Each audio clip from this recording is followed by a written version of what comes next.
Hi book babes, my name is Ainsley and welcome to my library. For today's video, I'm going to be telling you guys my top 24 reads for 2024.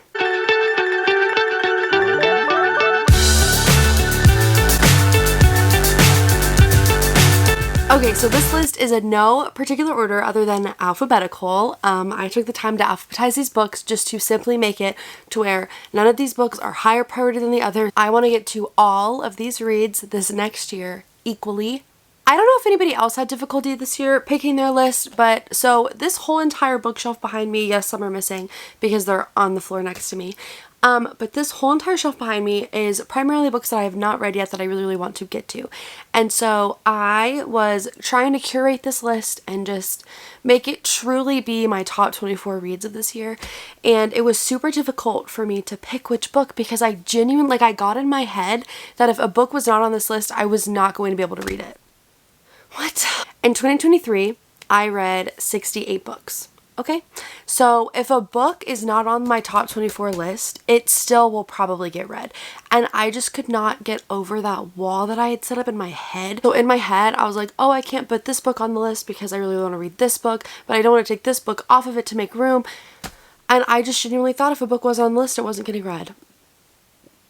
What? So the creation of this list was such an emotional battle when it did not need to be. So how TBRs work in my head is your New Year priority TBR list. That is what you read from January through April, okay? And then you have your summer reads, and that is May through August. And then you have your fall reads, and that is September through November. Then you have your holiday reads, which is just December. Yeah, so let's go ahead and dive into it. First up is A Crown of Chains by Erin Phillips. This book, I don't really know much about it other than it is a fairy tale-esque fantasy retelling of Esther's story. And Esther's from the Bible. She's one of my favorite biblical female characters. I absolutely admire her strength. I love her story. And so the fact that I'm able to read this book and have it capture all of Esther's just beauty and courage is amazing. So I don't really know much about the story other than it mirrors Esther's story, but she's a fairy with no wings and she has a mind reading power. So it kind of just puts together my two favorite things, which is fantasy and the Bible. Next up is A Thousand Heartbeats by Kiera Cass. I absolutely adore Kiera Cass's writing. I've met her multiple times. I grew up where she lived, so she was just a constant guest for my middle school and high school English classes. So I've just really gotten to know her as personably as you can. We follow Annika, and she is going to be courted off into marriage with a far-off king named Nicholas for her family's political gain. However, there is a little banished clan that Lennox is a part of, and Lennox, his main goal is to overthrow Annika's dad. And through the course of whatever, Lennox and Annika are just thrown together, and I mean, obviously they kind of fall in love because it's called A Thousand Heartbeats. Next, this is counting as one, and that is going to be the Bone Crier's duology. So we have the Bone Crier's Moon, and we have Bone Crier's Dawn. I really want to get to these books so badly. I will be so honest with you. Yes, I bought these books simply for the cover, and I'm not sorry about it because they're beautiful. So in this book, we follow Elise and Bastien, and Elise wants to be a bone crier, and that's pretty much they're in charge of, I think, people's death. But so in order to get the title of being a bone crier, they have to kill their true love. Well, I don't think I'm saying her name correctly. Elise? Bastien is Elise's true love, and Bastien really wants to kill the bone crier because that is what killed his father. And so he is seeking revenge, and Elise is kind of just there trying to kill him. So they're both trying to kill each other, and obviously it's going to be an enemies to lovers, and I heard that this is one of the best enemies to lovers you've ever read. So I'm very excited, and I also just want to follow up with the second book. I feel like that makes sense. Next up is Breakaway by Grace Riley. This is the second book in the Beyond the Playbook series, and I read the first book, which is First Down, and I absolutely adored that book. I gave it 4 stars. In this book, we are following his brother, and I'm very excited. He's a hockey player, and so it's a hockey romance, and I'm just super excited to get into it. But basically, we follow Cooper, who's one of the star players, and then we follow Penny, which is Cooper's hockey coach's daughter. So they kind of have to keep their little romance under wraps because... Next is The City of Bones. I've been really wanting to reread this entire series. I don't know why I'm saying reread the entire series. I only read this book. And I would just love to just slip into this world again and actually stay this time. Next is Cytonic by Brandon Sanderson. This is the third book in the Skyward series, and Skyward was the first ever sci-fi book that I ever read. I gave it 5 stars. I then forced my dad to read it like the next day. He read it. We both fell in love with the series. Then we read the second one, and then my dad has also read the third one. I just got him the fourth one for his Christmas gift. But so I really want to read Cytonic so that my dad and I can actually talk about it, and then that way it kind of frees him up to go on and read the fourth book. So he's kind of waiting on me right now to read the fourth book. So I definitely want to get to this one as soon as I possibly can. I read Skyward in February, and then I read Starsight in February. So I think I'm going to read Cytonic in February just to keep the tradition alive. Next up is Divine Rivals by Rebecca Ross. I would also like to read the sequel this year, but I don't have the sequel yet. But I am so excited for this book. Oh my gosh. It is giving You've Got Mail, but the fantasy version. I've just seen a lot of my book friends and I truly do value their opinion. They have all raved about this book, rated it 5 stars, couldn't put it down, immediately went into, I think the next one's called Ruthless Vows. But so I've heard so many positive things about this book, and I want to pick it up immediately. Immediately I want to pick it up. Next up is Night Bane. I really want to read this book. I have yet to read Lightlark. My friend is actually borrowing my copy of Lightlark right now, so I'm not going to be able to finish Lightlark until I get my copy back. But I would love to get Lightlark, and then I would love to read Night Bane. This just sounds really interesting, and I also kind of want to read it because there's been so much controversy surrounding that first book and this book, and I just really want to find out what my thoughts are. Next up is Love Theoretically by Ali Hazelwood, and this book we follow Elsie. Yes, we follow Elsie, and she is a professor by day, but then at night she does this kind of fake dating job. Basically, she just plays the part of girlfriend to whatever situation their clients need, which I think is super cool. Somehow she ends up working with her client's older brother who hates her academically. They're working together. They end up falling in love. I feel like that's all of Ali Hazelwood's readings, but I'm excited to read that one. Next, we have Night Shift by Annie Crown. This is actually a Wattpad book, and honestly, as soon as I see that a book is published by Wattpad Books, they immediately have all my respect in the world because that's amazing. That is truly amazing. And this book we follow Kendall. She's your typical shy bookworm. Just obviously we all know and love her. But then we meet Vincent, and Vincent is the star basketball player, and he needs help somehow. So he ends up going to the library. Him and Kendall, super steamy first make-out session, and then they're kind of just thrown into this world of, what do we do? Oh no. So it is honestly kind of giving Hannah and Garrett Graham from The Deal. Next up, we have 19 Minutes by Jodi Picoult. I have not heard anything about this book, and I don't understand how, because this book seems like it is going to be something that is truly beautiful and emotional and raw, and I'm so excited to read this book. We pretty much just follow a New Hampshire small town after a school shooting happens. We kind of just follow how the town grieves, what their next steps are, how victims' families are reacting, how the perpetrators' families acting, just all of these different characters and moments are captured in this book. I don't know if you guys knew this, but I grew up in Blacksburg. I lived a mile away from Virginia Tech, and I was on preschool right off of campus whenever the Virginia Tech shooting happened.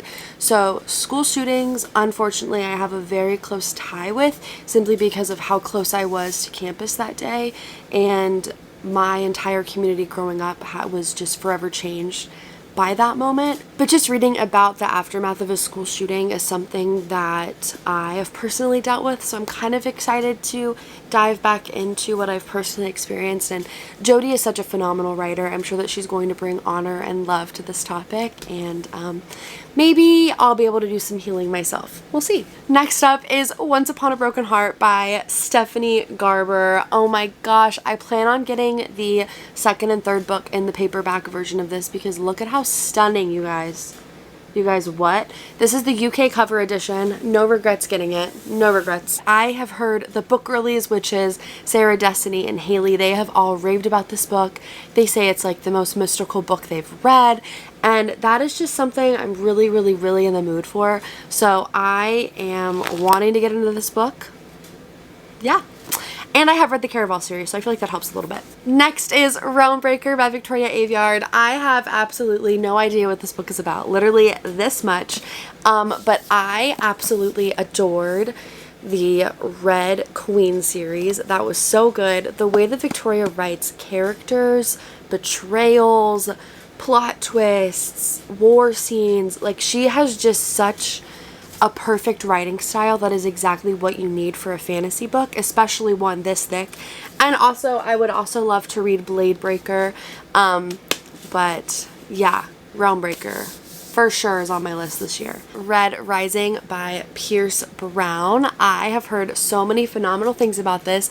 One of my favorite booktubers, Ashlyn Kaylee, she is amazing, and she actually read this book, and I think it was like her top book of 2023. So high praises for sure for this book. It's marketed as Hunger Games meet Game of Thrones, but sci-fi version. My best friend's favorite TV show is Game of Thrones. My favorite book series and movie series is The Hunger Games. So I really feel like this book will just perfectly bring us together. We're planning on buddy reading this in March, so I'm very, very excited to get to this book and just see how it goes. I'm pretty sure that buying Golden Sun and Morningstar are in my very near future. Next is The 7-Year Slip by Ashley Poston. I don't really know much about this book. I went into Barnes & Noble wanting to buy and read The Dead Romantics, and whenever I was there, the person who helped me find The Dead Romantics told me that I need to read The 7-Year Slip because it was phenomenal. So I ended up buying a copy for myself, and then later on I bought 2 copies for my other 2 friends. I'm going to force them to read this book with me, and we're going to start a little book club. We've been talking about starting a book club for literally months, you guys. Like since August, this has been a topic. We've yet to do it. So I thought for Christmas, if I buy us all the same flippin' book, how are they going to say no?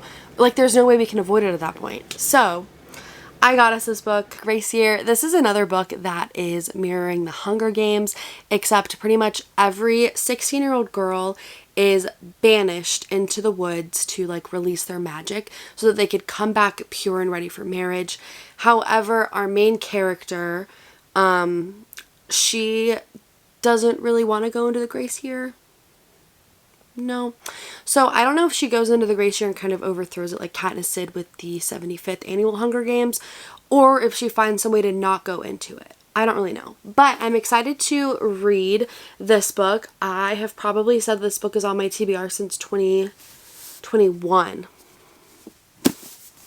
We'll get to it this year, guys. The Graham Effect, you guys. I'm so excited. We are following Gigi Graham, the daughter of Hannah and Garrett Graham. What? I'm so excited. So Gigi, obviously, she wants to qualify for the women's national hockey team. I feel like it's in her blood at this point. That's probably all she's wanted. So in order to do just what she wants, which is make the national team and win an Olympic gold, she needs a little bit of help, like some training. So she seeks out Luke Ryder. Apparently they have amazing chemistry, and Ryder needs something from Gigi's dad, and Gigi needs help from Ryder to fix her, I guess, technique. I don't know. But so this book is just gonna be amazing. I can already tell it's gonna be amazing. Next I have The Priory of the Orange Tree. What? I'm insane for wanting to read this, literally. I started this a couple years ago. I buddy read it with a friend. We got to page like 190. Yeah, I got to page 190 and then I stopped reading. I want to finish this book. I remember getting sucked into it, and the only reason why I put this book down was simply because of, oh yeah, my school started. So I started this like in August, and I thought I'd be able to finish it in 2 weeks. And then my school semester started, and I was just sunk under with all that work. I was an RA that year, if I remember correctly. So I had so much on my plate. I could not sit and just read this book. I have Things We Never Got Over by Lucy Score. This book seems like so much fun, and I know so many people absolutely adore this book and adore this book series. I also have the second and third book on my shelves, so I definitely hope that I can get to all 3 this year, but if not, at least this one. This one seems so fun. So basically we follow Naomi, and Naomi is literally running away from her life. She's a runaway bride. She is running away from her home, her old life, and it's basically because her evil twin stole her money, her car, and left her as the priority, as the primary guardian for her twin sister's 11-year-old daughter. So Naomi, no car, no cash, has a new daughter. So she runs away to this new little town, and it's called Knockamout. She ends up falling in love with the bearded bad boy named Knox, and yeah, he ends up helping her, thinking that as soon as it's over, he gets to go back to his life, and that's not how this works out, because we have a book about it. So next up is the Throne of Glass series. You guys, I bought this book series last January, and I keep telling myself as soon as I have time to dedicate to this book series, I'm going to read them, and I wholeheartedly believe that. We have Truly Devious by Maureen Johnson. This is a murder mystery thriller book, but it takes place at a boarding school, and boarding schools are one of my favorite settings ever. I just really want to read this book, and it's a series of 4 books, so I definitely hope that I can read the entire series.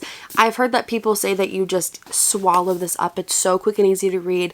People have compared this book to The Naturals, and The Naturals, I read book 1 and 2 literally each in a day, so I feel like I'm just going to just literally devour this book series. Next up, I have Twisted Love. I also have the rest of this book series right up here. So I really want to read these books this year.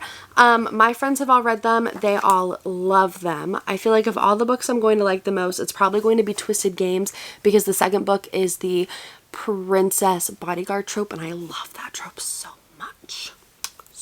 Next up is What Happens After Midnight. I really wanted to read this book this past fall, but it happens around graduation time, so I feel like I'm going to be more in the mood for it in May whenever I graduate. This is kind of a mix of The Summer of Broken Rules, which was also by K.L. Walther, but also Truly Devious. So it is she's at a boarding school. Pretty much her whole entire high school experience, she's been the goody two-shoes, and she gets a letter inviting her to participate in the senior prank, and she's like, you know what, I literally have 3 weeks left of this boarding school. I have done everything I possibly can to be this perfect student, perfect friend, perfect person. I want to step out and be part of the chaos. So she does it. She participates in the senior prank and ends up falling in love. So I'm very excited to see somebody who is a very type A personality mold into more of a spontaneous person. And the 24th book on my top 2024 list I really want to get to is Yellowface. I want to read this book so badly. So basically in this book we follow twins. One twin is just doing amazing in her book writing career, has fully taken off. Everybody is just in love with her writing style, in love with her, just wanting more. She dies.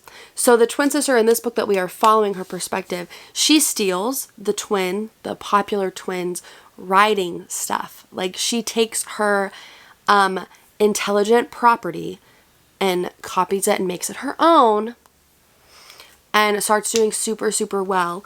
But then she kind of gets wind that somebody will possibly expose her and her secrets, and the fact that she is just a copying, stealing, little lying sociopath and not an actual talented writer. We're kind of just following the ends that some people will go to just